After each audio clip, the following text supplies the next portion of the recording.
l'ennemi juré du régime de Téhéran. Mariam Rajavi tient donc à marquer l'investiture d'Hassan Rouhani, mais à sa manière.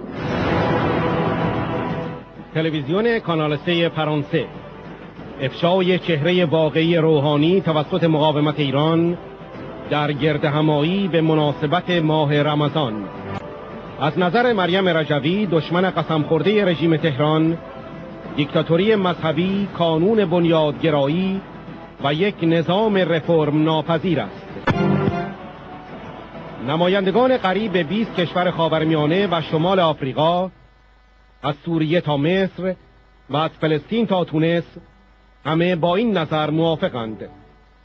حسن روحانی که در غرب به عنوان مدره معرفی می شود، چیزی را تغییر نخواهد داد. Dans le même temps, aujourd'hui à Paris, la résistance iranienne se mobilise pour dénoncer le vrai visage de Rouhani, selon elle, loin du modéré qu'il veut afficher. Luc Laguin-Boucher. Elle est l'ennemi juré du régime de Téhéran. Mariam Rajavi tient donc à marquer l'investiture d'Hassan Rouhani, mais à sa manière. La présidente de la résistance iranienne rend hommage aux victimes des dictatures dans les pays musulmans, aux Iraniens évidemment, mais aussi à tous les autres, notamment à ceux qui sont tombés lors des printemps arabes. Car pour elle, la dictature religieuse iranienne est la matrice de l'intégrisme. Et elle n'est donc pas réformable.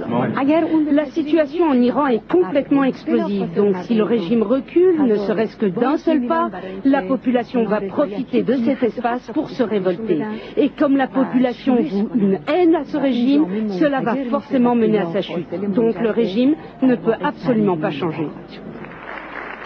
À l'occasion du Ramadan, elle a convié des représentants d'une vingtaine de pays du Moyen-Orient et d'Afrique du Nord, de la Syrie à l'Égypte, de la Palestine à la Tunisie. Et tous partagent son avis.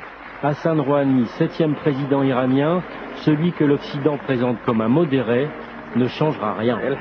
Le système iranien ne permet pas le changement. Car en Iran, le président est soumis au guide. Sa marge de manœuvre est donc très étroite. Et les Iraniens, à la différence des Égyptiens, n'ont pas conquis leur liberté. Donc la réforme est impossible. Après Rafsanjani et Khatami, présentés en leur temps comme des modérés, voilà Rouhani. Lui aussi est un apparatchik. 34 ans à des postes clés, dans la sécurité comme dans le nucléaire. Il a déjà annoncé que l'Iran ne renoncera pas à la bombe. Et en Syrie, son pays continue à soutenir Bachar el-Assad. Jour après jour, le poids des Iraniens augmente en Syrie, à tel point qu'on se demande si ce ne sont pas eux qui dirigent les opérations de guerre sur le terrain. Dans cette salle de conférence parisienne, personne ne croit à la volonté de changement du nouveau président iranien. Dans la communauté internationale, certains l'espèrent, mais finalement, ce sera pour Rouhani comme pour ses prédécesseurs. Seuls ses actes dévoileront ses véritables intentions.